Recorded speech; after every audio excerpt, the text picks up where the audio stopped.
Peregrina, tu compañía. 93.1. Peregrina.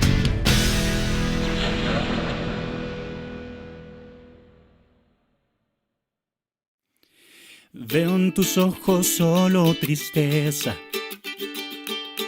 mirada que confiesa dolor. Algo borró de ti la sonrisa y se ha llevado muy deprisa el gozo de tu corazón. Sé que la vida tiene momentos en que la angustia se deja ver. Darle para adelante no es nada fácil, pero luego de este invierno flores vuelven a crecer. Cuando salga el sol, la vida será nueva. Dale que mucho camino queda.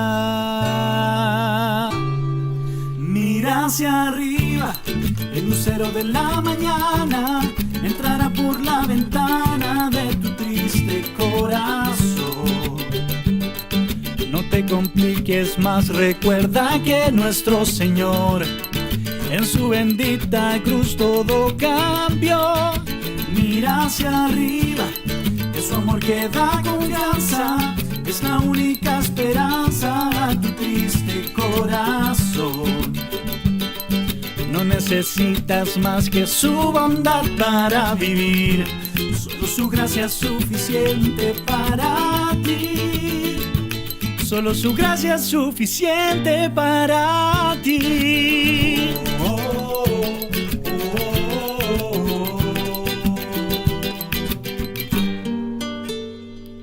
Sé que la vida tiene momentos en que la angustia se deja ver.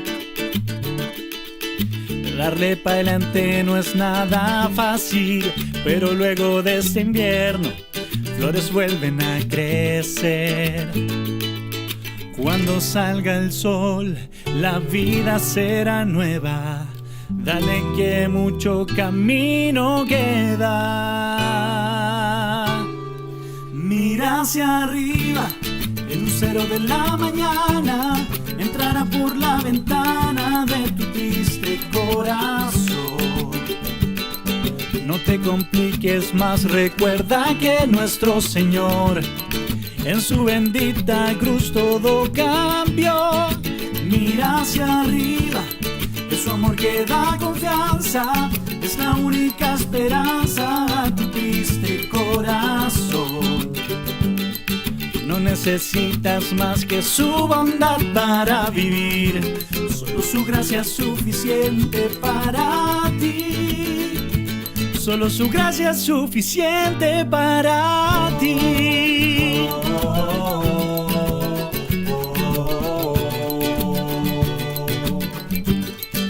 Mira hacia arriba, es su amor que da confianza, es la única esperanza a tu triste corazón. No necesitas más que su bondad para vivir, solo su gracia es suficiente para ti. No necesitas más que su bondad para vivir, solo su gracia es suficiente para ti. No necesitas más que su bondad para vivir, solo su gracia es suficiente para ti.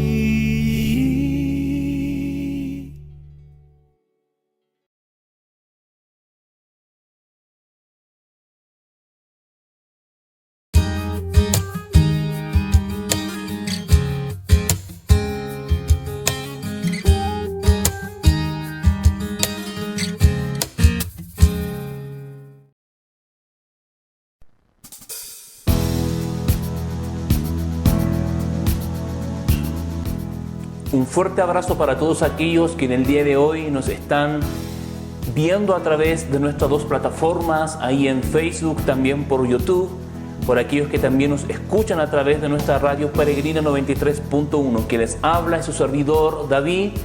Les agradecemos enormemente que estén conectados a nuestro culto en casa. Esperamos en el Señor que sea de mucha bendición para tu vida. Un fuerte abrazo.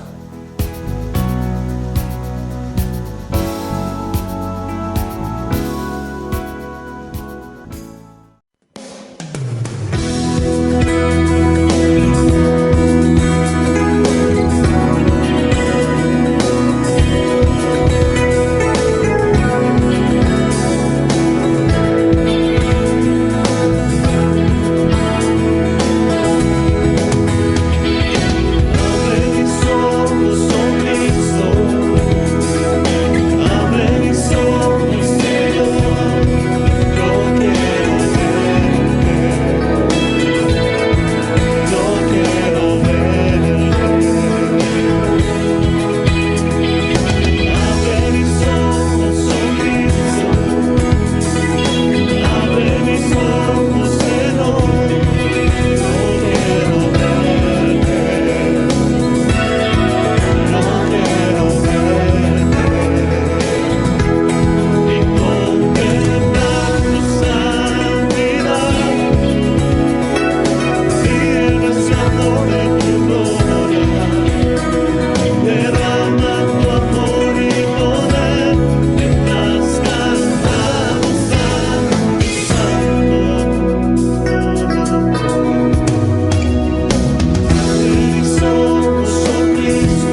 Hola, mi nombre es Claudio y estoy con Priscila. Priscila. Y vamos a hablar un poquito hoy en la red de niños para saber algunas historias importantes de la Biblia. Por ejemplo, Priscila, ¿tú sabes del arca de Noé? ¿Qué pasó el día del arca de Noé? Que Dios dijo que tenía que construir un arca con 2 pisos de madera. Bien, Dios dijo que teníamos que construir el arca con muchos pisos de madera. Sí. ¿Y qué mensaje dio Noé a la gente? Que veían diluvio. Venía un diluvio. Y la gente fue al arca. No, se burlaban de él. Se burlaron de él. Sí. ¿Y quiénes fueron al arca entonces? Los animales y su familia. Solamente los animales y su familia. Sí. ¡Wow! Sí. ¿Y qué es un diluvio, Priscila? Cuando cae del cielo. Que dice que va a caer un diluvio cerca de él. Muy bien, dice que es mucha agua que cuando cae del cielo, ¿cierto? ¿Y qué pasó con la tierra? Estaba mojada. Estaba muy mojada. Y se inundó.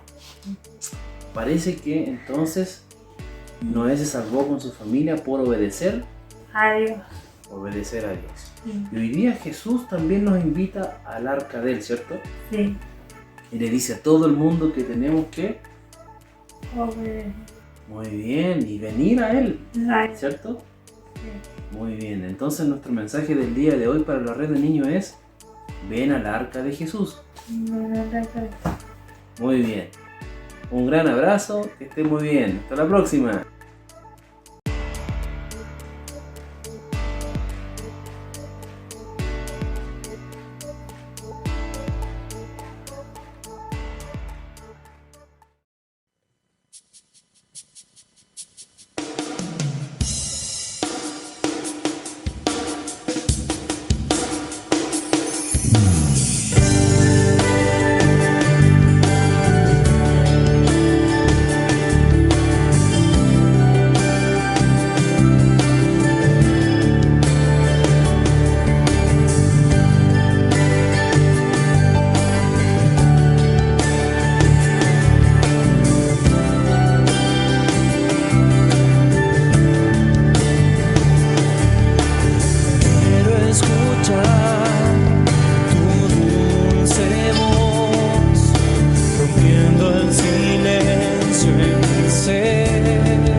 Buenas tardes, soy María Antonieta Herrera Saavedra y este es el momento misionero de la Iglesia Eclesía Calama, Chile. En Lucas 9:13, Marcos 6:37, Mateo 14:16, Jesús les dice a sus discípulos: denles ustedes de comer. ¿Cuántas veces hemos oído en conversaciones informales, en alguna clase o nosotros mismos lo hemos pensado? ¿Cómo sería estar junto al Maestro? ¿Cómo sería haber vivido junto a Él en ese tiempo? Y seguro pensamos que nosotros habríamos estado de los primeros, escuchando sus enseñanzas, obedeciéndole. Y aquí estamos. Estamos dando gracias a Dios porque, como nos dice Jesús, hemos estado dando alimentación ya a 34 niñitas y niñitos y sus familias. Con 12,000 pesos mensuales alcanza para un almuerzo para una familia y nosotros ya llevamos 34 en este año. Han aportado hermanos de Iquique, de Calama, Copiapó, Vallenar, Antofagasta, La Serena, Concepción, y entre ellos hay chilenos, argentinos, bolivianos, peruanos y ecuatorianos, todos unidos en este proyecto Macúa rumbo a la verdad. La escuela de Murrapaniúa se llama Pepe Calama y ya está en la última etapa para terminarla. Les cuento con mucha emoción que Dios proveyó en este mes de abril y se envió esta primera semana de mayo $850 extra que faltaban para terminar ya la construcción de la escuelita. En Proverbios 11:25 nos dice que el generoso prosperará y el que reanima a otros será reanimado. ¿Qué mejor manera de prosperar que caminar junto a Jesús? Cuando somos generosos, somos como Jesús, que fue tan generoso con todo, con sanidad, con alimentos y sobre todo con amor. Mucho amor por nosotros, por cada uno de nosotros. Dios les recompensa su bondad. Amén.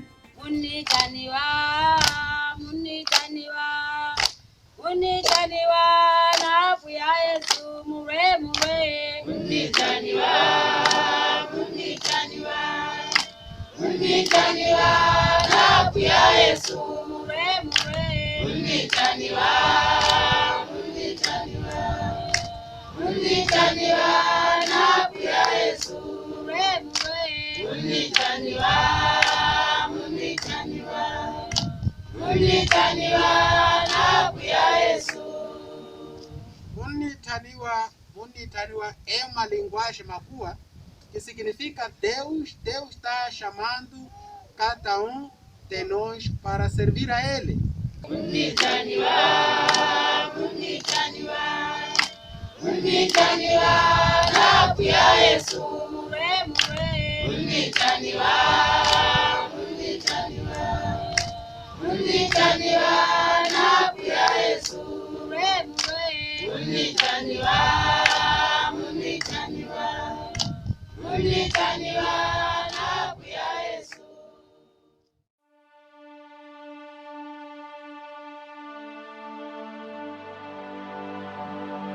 Buenos días, hermanos, buenos días a todos. En este mes tan especial de las madres quisiera enviar un fraternal saludo a todas las madres, especialmente empezando por mi madre, por nuestra pastorcita, ¿cierto? Que es nuestra madre espiritual, y así tantas madres que hay en nuestra iglesia, Eclesía Chile, Familia de Dios. Reciban ustedes en este mes tan especial, ¿cierto? A todas las madres esforzadas y valientes, un cordial saludo.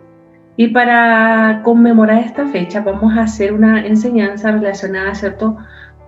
Con la madre de Moisés, ¿cierto? Esta mujer tan especial que pudo pasar un tiempo tan difícil, ¿cierto? Como en el cual ella vivió donde había decreto de muerte para su hijo, y con su fe ella se agarró de las manos de Dios y no se soltó, y pudo finalmente vencer y poder ver a su hijo, ¿cierto? Vivo, porque la mayoría que en ese tiempo, ¿cierto?, de las mujeres hebreas que estaban con ella en esa época, les mataron a sus hijos. Así que bueno, espero les guste esta historia. Vamos a empezar. Traje para compartir acá una presentación, espero les guste y comenzamos a verla ahora. Dice así: Mujeres de la Biblia, Jochebed. Mujer virtuosa, ¿quién la hallará? Porque su estima sobrepasa largamente las piedras preciosas. Proverbio 31:10. Qué lindo, ¿cierto? Poder ser encontrada esa mujer virtuosa, que Dios nos pueda encontrar y podamos vernos como esa mujer virtuosa. Bueno, porque las mujeres virtuosas somos esposas, ¿cierto? Somos madres, hijas, trabajadoras en tiempo de pandemia, amigas, amas de casa, ¿cierto? Todas esas labores, ¿cierto?, desempeñamos nosotros.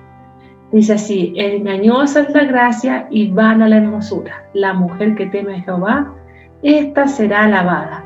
Proverbio 31:10. Bueno, vamos ahora a ver la historia de Jochebed, ¿cierto? Y para eso les voy a pedir que abramos nuestras Biblias en el segundo libro de nuestra Biblia, que es el Éxodo, en el capítulo número 1, ¿cierto? Nosotros vamos a comenzar desde el versículo número 5, y dice así: Todas las personas que le nacieron a Jacob fueron 70, y José estaba en Egipto. Y murió José y a todos sus hermanos, y toda aquella generación. Y los hijos de Israel fructificaron y se multiplicaron, y fueron aumentados y fortalecidos en extremo. Y se llenó de ellos la tierra. Entre tanto se levantó sobre Egipto un nuevo rey que no conocía a José, y dijo a su pueblo: He aquí, el pueblo de los hijos de los de Israel es mayor y más fuerte que nosotros. Ahora pues, seamos sabios para con él, para que no se multiplique y acontezca que viniendo guerra, él también se una a nuestros enemigos y pelee contra nosotros y se vaya de la tierra. Entonces pusieron sobre ellos comisarios de tributos que los molestaban con sus cargas, y edificaron para Faraón la ciudad de almacenaje de Pitón y Ramasés. Pero cuanto más los oprimían, tanto más se multiplicaban y crecían, de manera que los egipcios temían a los hijos de Israel.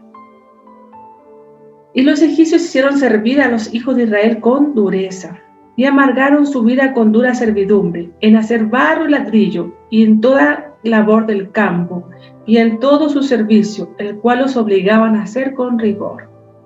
Y habló el rey de Egipto a las parteras de las hebreas, una de las cuales se llamaba Cifra, y la otra Fua, y les dijo: Cuando asistáis a las hebreas en sus partos, y veáis el sexo de su hijo, si es hijo, matadlo, y si es hija, que viva. Pero las parteras temieron a Dios, y no hicieron como les mandó el rey de Egipto, sino que preservaron la vida de los niños. Y el rey de Egipto hizo llamar a las parteras y les dijo: ¿Por qué habéis hecho esto? ¿Que habéis preservado la vida de los niños? Y las parteras respondieron a Faraón: porque las madres hebreas no son como las egipcias, pues son robustas, y dan a luz antes que las parteras vengan a ellas. Y Dios hizo bien a las parteras, y al pueblo se multiplicó y se fortaleció en gran manera. Y por haber las parteras temido a Dios, Él prosperó sus familias, ¿cierto? Entonces Faraón mandó a todo su pueblo, diciendo: Echad al río a todo hijo que nazca, y a toda hija preservad la vida.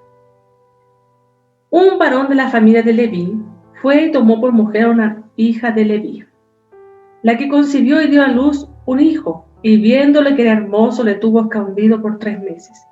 Pero no pudiendo ocultarle más tiempo, tomó una arquilla de juncos y la calafateó con asfalto y brea, y colocó al niño y lo puso en un carrizal a la orilla del río. Y la hermana suya se puso a lo lejos para ver lo que le acontecería. Y la hija de Faraón descendió a lavarse al río, y paseándose sus doncellas por la ribera del río, vio ella la arquilla, en el carrizal, y envió una criada suya a que la tomase. Cuando la vio, vio al niño, y fue aquí cuando el niño lloraba, y teniendo compasión de él, dijo: de los niños de los hebreos es este. Entonces su hermana dijo a la hija de Faraón: iré a llamarte una nodriza de las hebreas para que te críe este niño. Y la hija de Faraón respondió: ve. Entonces fue la doncella y llamó a la madre del niño, a la cual dijo la hija de Faraón: lleva a este niño y críamelo, y yo te lo pagaré.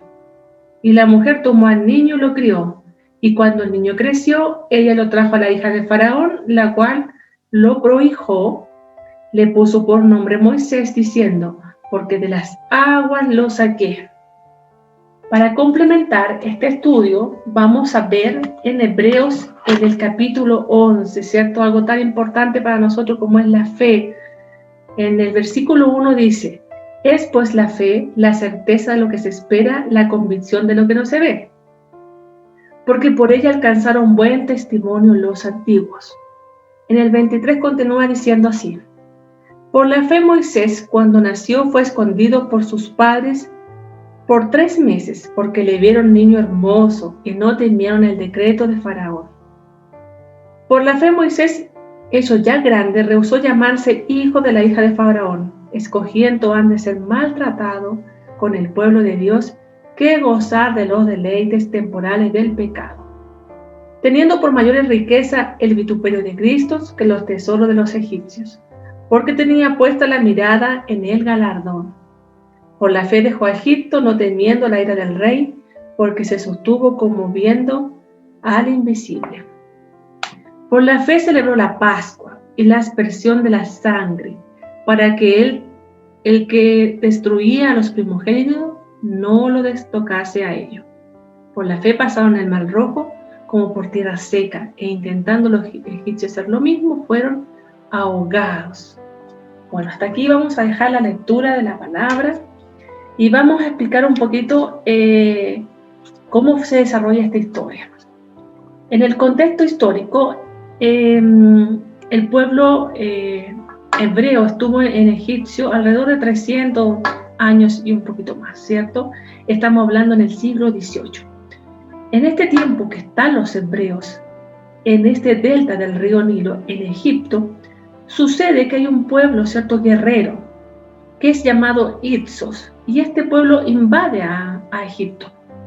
Invade, ¿cierto?, y se toma para sí todo el Bajo Egipto, llegando inclusive a tomar la capital que se llamaba Tanis. En ese momento, ellos estaban subrogados a este pueblo guerrero, porque este pueblo guerrero usaba carruajes.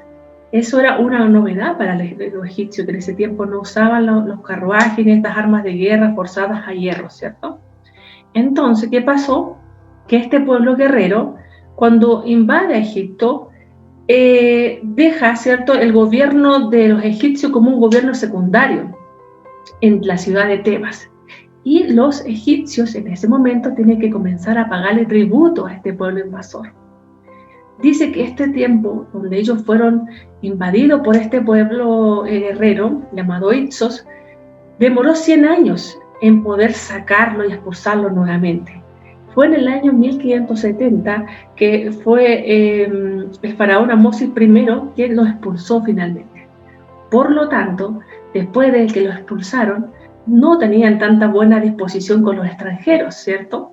¿Por qué? Porque había sido este pueblo extranjero que venía desde el Asia que los había invadido. Entonces, por lo tanto, en ese tiempo Egipto estaba destruido, porque por la guerra se destruyen ciudades, se destruyen casas. Entonces, cuando se levantan estos nuevos faraones, es necesario reconstruir la ciudad. Y como ya han pasado muchos años, José murió, por lo tanto los nuevos faraones que se levantaron en ese momento no tenían o no conocían a José. Entonces ellos no tenían ningún cariño por este pueblo hebreo que estaba en este delta del río Nilo, que era una porción de tierra muy fértil. Y empezaron a ver que ellos crecían en gran manera y que se podían transformar eventualmente en una amenaza. ¿Por qué? Porque ellos no eran egipcios, ellos eran un pueblo, ¿cierto?, que vivían dentro de Egipto, pero no eran egipcios. Entonces, por lo tanto, Faraón considera que ellos son una amenaza. Entonces, para poder diezmar o quitarle fuerza a este pueblo, se le ocurre levantar un edicto para que no se sigan multiplicando, donde mueren todos los hijos varones, ¿cierto? Primero a través de las parteras, como eso el plan no funciona, recurre a que cada familia, ¿cierto? Vayan a sus soldados, vean los niños menores de 2 años y los que son varones los ahogan en el río. Esa es una imagen muy terrible porque se imagina usted viendo a las mamás ahí tratando de salvar la vida de sus hijos. Creo que es un momento muy difícil. Y podemos ver, ¿cierto?, que en mucha parte de la historia del pueblo hebreo, el pueblo de Dios es un pueblo que ha sufrido, ¿cierto?, esta presión, ¿cierto? Y creo que hasta el día de hoy, si nosotros nos vemos en una situación tan terrible, diríamos, ¿hoy dónde está Dios? ¿Qué pasó? ¿Por qué el pueblo lo están oprimiendo de esa forma? ¿Por qué están matando a los niños? Pero también podemos ver que dentro de este mismo hebreo había una familia de fe, ¿cierto? Por eso que leíamos recién en el libro, ¿cierto?, de Hebreos, ¿cierto?, que la fe es la certeza, ¿cierto?, lo que se espera, la convicción de lo que no se ve. Entonces, eso significó para esta familia de Moisés, para los padres de Moisés, que eran Jochebed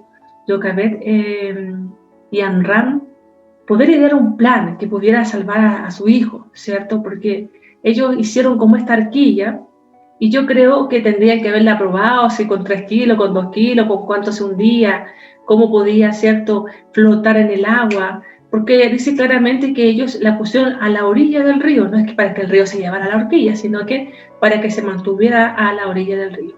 Yo creo que ellos tienen que haber visto, ¿cierto?, anteriormente a la princesa que ahora bajaba al río.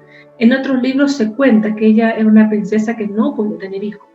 Entonces, claramente quizás iba a tener otra disposición al ver a este niño tan hermoso, dice, que era Moisés.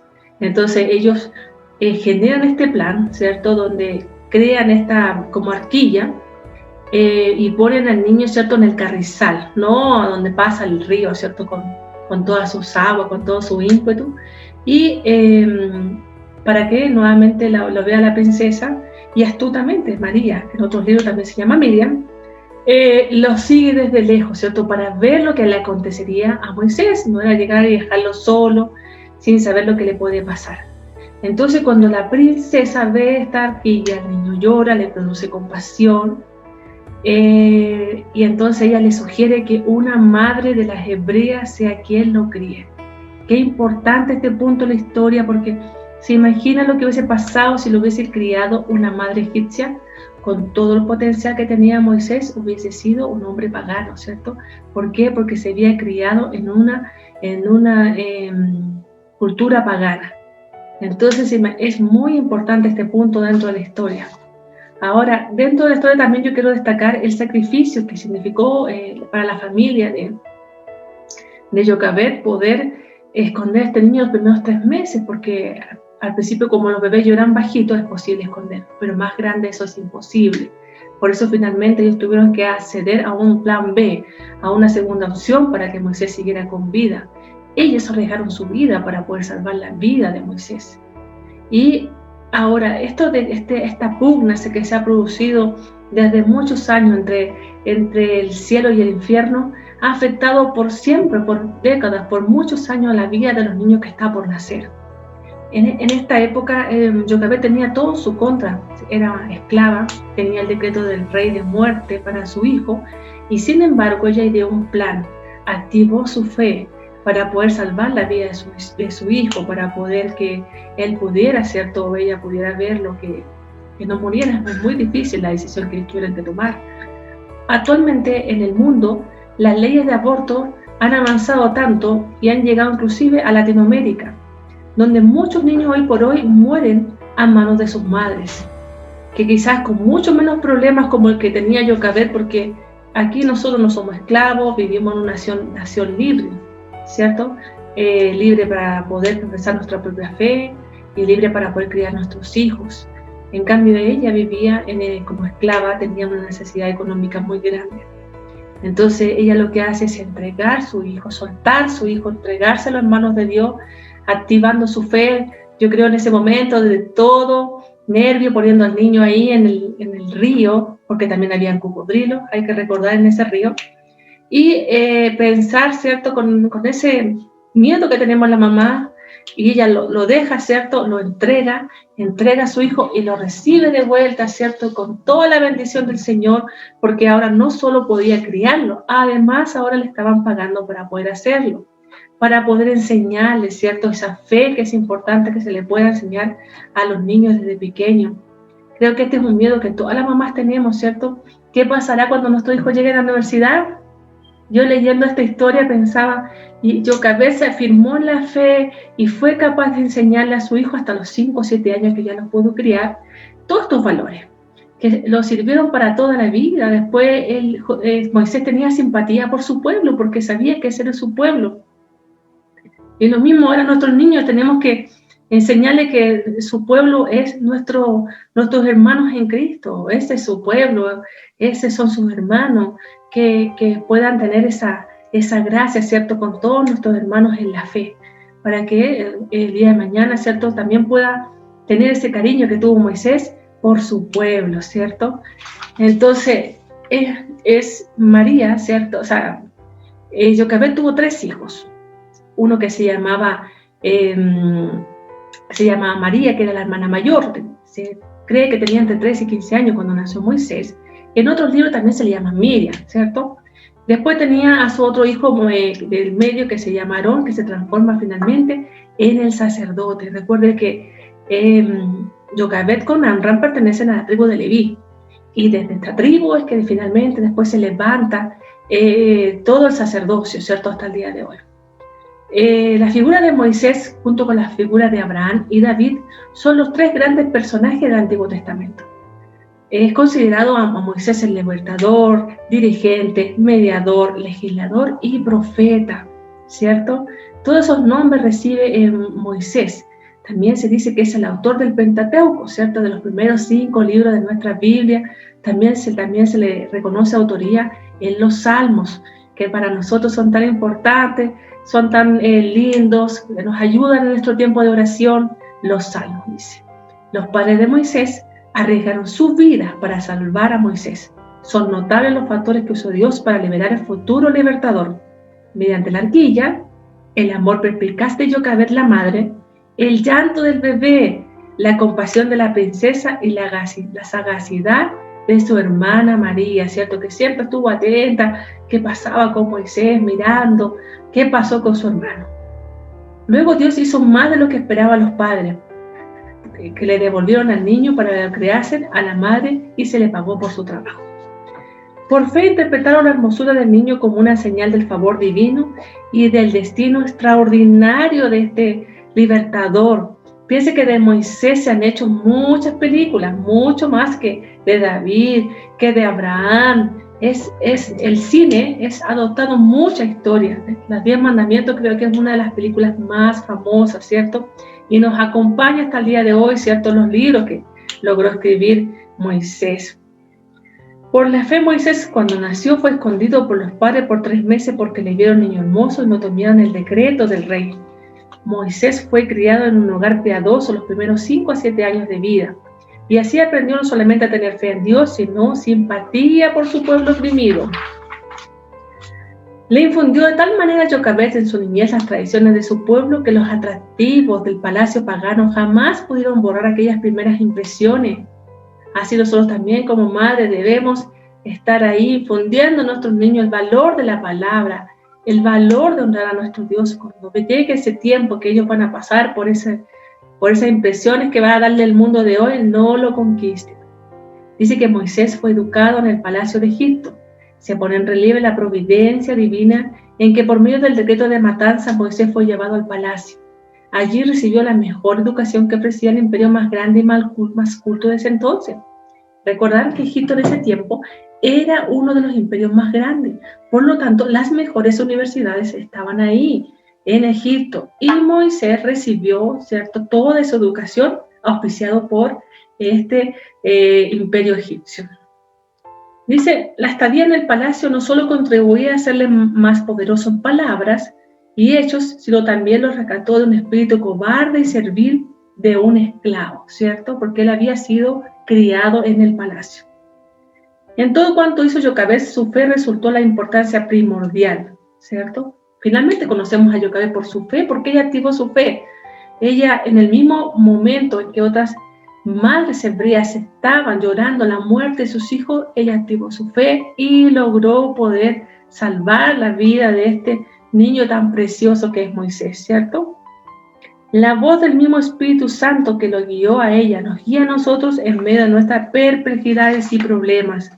La fe es algo que se demuestra por medio de nuestras obras y en el caso de Jochebed, ella podía decir al Señor, es mi ayudador, no temeré lo que me pueda hacer el hombre. Qué importante, ¿cierto?, es tener fe, qué importante nosotros poder tomarnos de las promesas, ¿cierto?, que nos hace nuestro Dios, que dice, instruye al niño en su camino. Cuando es pequeño, cuando sea viejo, cuando sea adulto, no se apartará, ¿cierto? Así que nosotros como madre, afirmémonos en toda fe, en toda súplica, en toda oración, ¿cierto?, con nuestro Dios. Clamemos día y noche por nuestros hijos, para que puedan alcanzar el propósito por el cual fueron enviados a esta tierra. Y así como Jochebed, poder decir, oh, yo estoy en paz porque el propósito de nuestros hijos se ha cumplido. Jochebed finalmente pudo descansar tranquilamente porque sus hijos, todos estaban, ¿cierto?, en las manos del Señor. Porque María, su hija mayor, se transformó en una profetisa, una mujer muy importante dentro del pueblo de Israel. Su segundo hijo, Aarón, fue el sacerdote, el principal sacerdote del pueblo. Y Moisés es el libertador, ¿cierto? Quien pudo sacar con la ayuda de Dios al pueblo de Israel, lo pudo traer hacia la tierra prometida. De Moisés podemos ver muchos libros que él pudo escribir, ¿cierto? Y que nos sirven hoy por hoy, porque piense que en el tiempo que vivió Jochebed no estaba, ¿cierto?, la Biblia, no estaba este manual que nosotros tenemos, ¿cierto?, que nos ayuda, que nos guía, ¿cierto?, en la crianza de nuestros niños, en poder ver esta misericordia del Señor que va de generación en generación, y que así como Jochebed pudo descansar en paz porque ella había entregado a sus hijos en las manos del Señor, así también nosotros, ¿cierto?, porque sabemos que nuestros hijos son prestados, pertenecen al Señor, ¿cierto? Ojalá que en este tiempo todas podamos con sabiduría poder guiarlos, ¿cierto?, hacia esta fe que es necesaria para que cuando ellos comiencen su vida de adultez puedan vivir, ¿cierto?, aferrados, ¿cierto?, a esta fe, a la hermosa obra que hizo Cristo acá en la tierra, a este plan de salvación tan perfecto, ¿cierto?, que nos dejó Dios a través de su palabra que fue revelada, ¿cierto?, a través de los profetas, escrita en el tiempo de 1500 años, eran 15 siglos, es mucho tiempo, ¿cierto? Así que bueno, yo quiero felicitar a cada madre, enviarle, ¿cierto?, un cordial saludo en su día, que la pasen muy bonito con toda su familia, que sea un momento de compartir palabras, no solamente compartir la comida, ¿cierto? Poder compartir nuestra fe, poder compartir nuestro testimonio y que nuestras generaciones no se pierdan, ¿cierto? Que estas generaciones bendigan 1000 generaciones, como dice la palabra. No que nosotros podamos morir, ¿no es cierto?, en paz, sabiendo que hemos terminado la obra que el Señor nos mandó hacer y que la principal obra es criar a nuestros hijos, ¿cierto?, en el tiempo que podamos, ¿cierto?, porque no todas las mamás podemos estar en la casa y dedicar todo el tiempo a nuestro hijo, sino que muchas tenemos que salir a trabajar. Pero que ese tiempo que estemos en casa sea un tiempo para compartir tiempos de calidad y para también compartir nuestra fe y compartir la palabra. Bueno, eso sería todo. Le envío un cordial saludo y será hasta una próxima oportunidad. Muchas gracias.